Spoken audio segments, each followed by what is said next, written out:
Chapter 2 Encounter. Without a word to anyone, I arranged to have the ship stop not far from the place where I had met the old men the previous year. Then I took a small motorboat and reached the village. I gave orders to the captain to continue along the trade route. I hoped I would be able, with the help of the local residents, to look up the two old fellows, see the ringing cedar with my own eyes, and determine the cheapest way of getting it back to the ship. Tying the motorboat to a rock on the shore, I was about to head for one of the little houses close by. But spotting a woman standing alone on the riverbank, I decided to approach her. The woman had on an old quilted jacket, long skirt, and high rubber galoshes, of the kind worn by many residents of the northern backwoods during the spring and fall. On her head was a kerchief tied so that the forehead and neck were fully covered. It was hard to tell just how old this woman was. I said hello and told her about the two old men I had met here the previous year. "It was my grandfather and great-grandfather who talked with you here last year, Vladmir," the woman replied. I was amazed. Her voice sounded very young. Her diction was crystal clear. She called me by my first name and right off used the informal form of address. I couldn't remember the names of the oldsters, or whether we had introduced ourselves at all. I thought now we must have done so, since this woman knew my name. I asked her, deciding to continue in the same informal tone, "And how do you call yourself?" "Anastasia," the woman answered, stretching out her hand toward me, palm down, as though expecting me to kiss it. This gesture of a countrywoman in a quilted jacket and galoshes, standing on a deserted shore and trying to act like a lady of the world, amused me no end. I shook her hand. Naturally, I wasn't going to kiss it. Anastasia gave me an embarrassed smile and suggested I go with her into the Taiga, to where her family lived. "The only thing is, we'll have to make our way through the Taiga, 25 kilometers. That's not too much for you." "Well, of course, it's rather far. But can you show me the ringing cedar?" "Yes, I can." "You know all about that. You'll tell me?" "I shall tell you what I know." "Then let's go." Along the way, Anastasia told me how their family, their kin, had been living in the cedar forest generation after generation, as her forebears had said, over the course of several millennia. It is only extremely rarely that they find themselves in direct contact with people from our civilized society. These contacts do not occur in their places of permanent residence, but only when they come into the villages under the guise of hunters or travelers from some other settlement. Anastasia herself had been to two big cities, Tomsk and Moscow, but only for one day each, not even to stay the night. She wanted to see whether she might have been mistaken in her perceptions about the lifestyle of city people. She had saved the money for the trip by selling berries and dried mushrooms. A local village woman had lent her her passport. Anastasia did not approve of her grandfather and great-grandfather's idea of giving away the ringing cedar with its healing properties to a whole lot of people.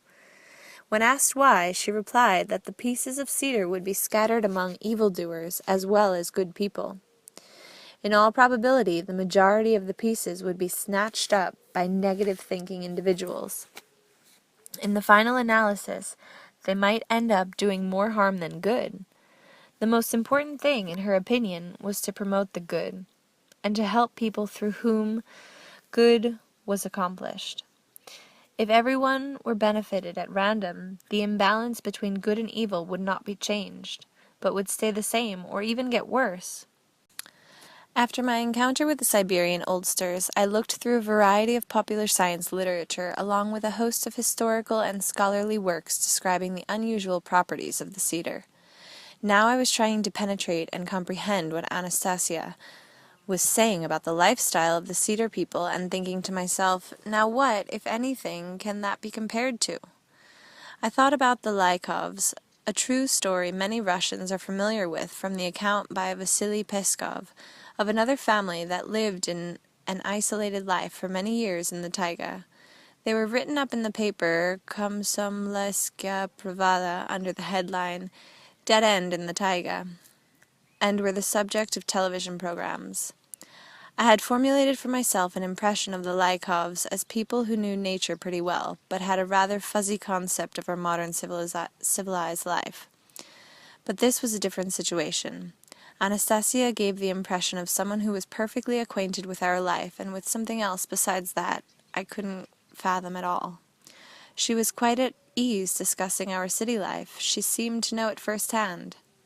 We walked along, getting deeper into the woods, and after about 5 kilometers stopped to rest. At this point she took off her jacket, kerchief, and long skirt, and placed them in the hollow of a tree. All she was wearing now was a short, lightweight frock. I was dumbstruck at what I saw. If I were a believer in miracles, I would put this down to something like an extreme metamorphosis. For now, here before me stood a very young woman with long golden hair and a fantastic figure. Her beauty was most unusual. It would be hard to imagine how any of the winners of the world's most prestigious beauty contest could rival her appearance, or, as it later turned out, her intellectual prowess. Everything about this Taiga girl was alluring, simply spellbinding. "You are probably tired," asked Anastasia. "Would you like to rest for a while?" We sat down right on the grass, and I was able to get a closer look at her face. There were no cosmetics covering her perfect features. Her lovely, well-toned skin bore no resemblance to the weather-beaten faces of people I knew who lived in the Siberian backwoods. Her large, grayish-blue eyes had a kindly look, and her lips betrayed a gentle smile. As indicated, she wore a short, lightweight smock, something like a nightshirt, at the same time giving the impression that her body was not at all cold, in spite of the 12 to 15-degree temperatures. I decided to have a bite to eat. I reached into my bag and took out sandwiches, along with a travel bottle filled with good cognac. I offered to share it with Anastasia, but she refused the cognac and for some reason even declined to eat with me. While I was snacking, Anastasia lay on the grass, her eyes blissfully closed, as though inviting the sun's rays to caress her. The rays reflected off her upturned palms with a golden glow. Lying there, half exposed, she appeared absolutely gorgeous. I looked at her and thought to myself, now why do women always bare to the limit either their legs or their breasts, or everything at once with their miniskirts and décolletage?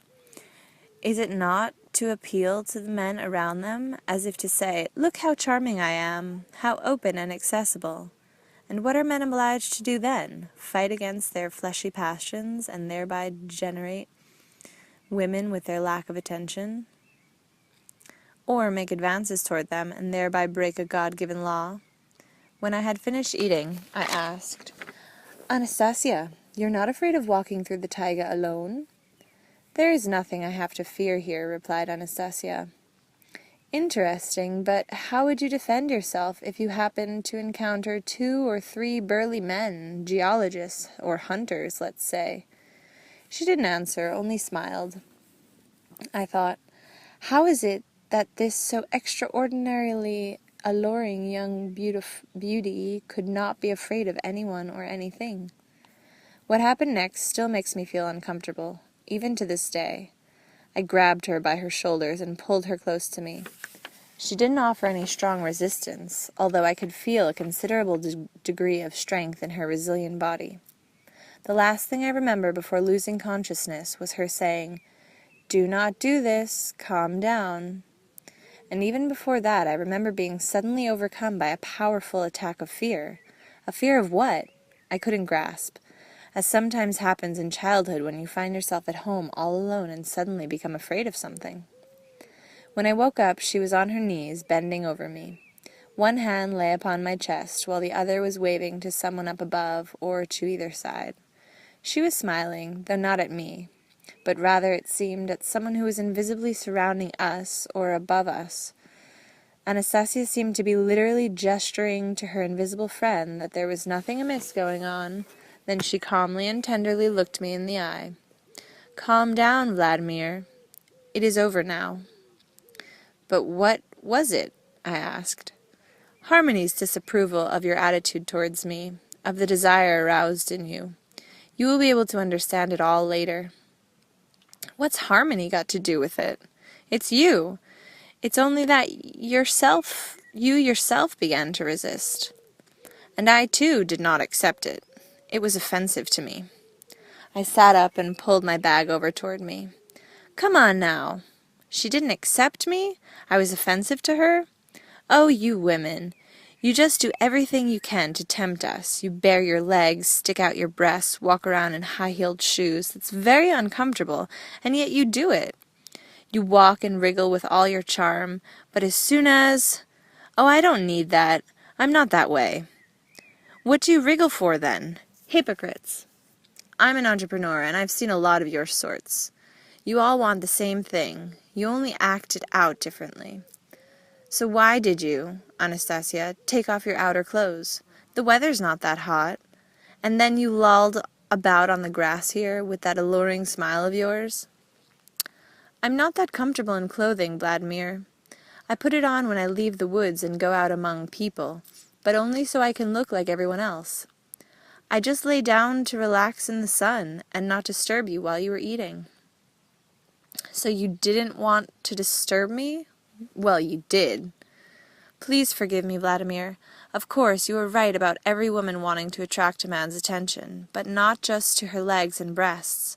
What she wants is not to let pass by the one man who can see more than just those things. But nobody's been passing by here. And what's this more that must be seen, when it's your legs that are in front and center? Oh, you women, you're so illogical. Yes, unfortunately that is the way life sometimes turns out. Maybe we should get along, Vladimir. Have you finished eating? Are you rested? The thought crossed my mind. Is it worth going on with this philosophizing wild woman? But I replied, Fine, let's go.